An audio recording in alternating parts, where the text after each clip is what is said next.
BJP खतरे में है। टीएमसी के सांसद हैं ये, बीजेपी की अच्छी तरह से खिल्लियाँ उड़ाती हैं और मोदी जी की तो ऐसी ऐसी सुनाती हैं कि जिनके पास कोई जवाब नहीं होता पूरी बीजेपी के पास। और बंगाल चुनाव में इन्होंने खूब अच्छी तरह से प्रदर्शन कर रही हैं। अब आने वाले चुनाव में देखो क्या होता है, कौन जीतता है कौन हारता है। कि चाय से शुरू हुई थी सरकार और गाय पे अटक गए। देखो बीजेपी बार बार चाय, मोदी जी कहते थे कि मैं गरीब घर से हूँ, मैं चाय बेचने वाला हूँ। सबको दुख होता है कि चाय बेचने वाला कैसे प्रधानमंत्री बन गया। इसी पे तंज कसते हुए टीएमसी सांसद बोलती हैं कि चाय पे शुरू हुई थी सरकार, गाय पे भटक गए। अब योगी जी है जो गाय बचाने के लिए कि बहुत सारी स्कीमें तो चला रही हैं, लेकिन क्या लगता है आपको धरातल पे सारी स्कीमें पहुंच रही हैं? सारी गायों को सुरक्षित बचाया जा रहा है?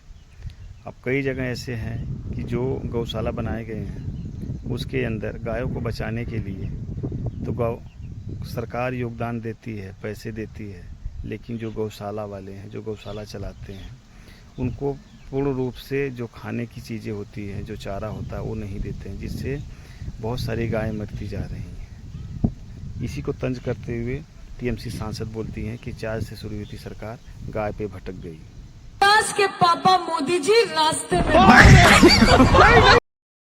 इनके कहने का मतलब है टीएमसी सांसद का कि विकास के पापा मोदी जी रास्ते में भटक गए।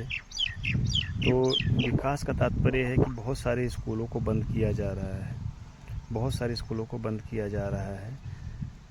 तो जब स्कूलों को बंद किया जाएगा तो विकास कैसे माना जाएगा?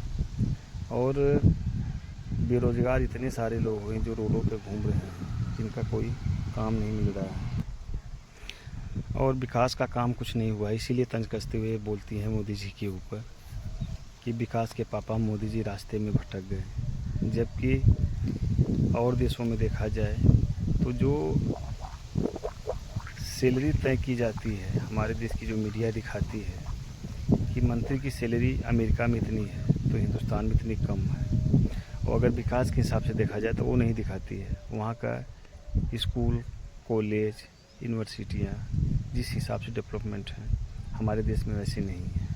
तो इसके ऊपर मीडिया ना बात करती है, ना सरकार बात करती है, केवल मंत्री, विधायक, सांसदों के फ़ायदे की बात करती है।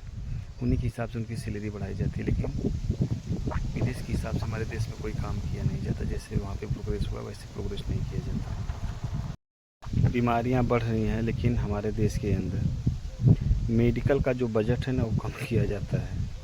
जिस हिसाब से बीमारियां बढ़ रही हैं उसके हिसाब से मेडिकल का बजट नहीं बढ़ाया जाता है, जबकि मेडिकल का बजट बढ़ाना जाना चाहिए। जब स्वास्थ्य का बजट नहीं बढ़ेगा तो बीमारियां ऑटोमेटिकली काबू होंगी, ज़्यादातर बीमारियां फैलेंगी और लोगों का नुकसान होगा।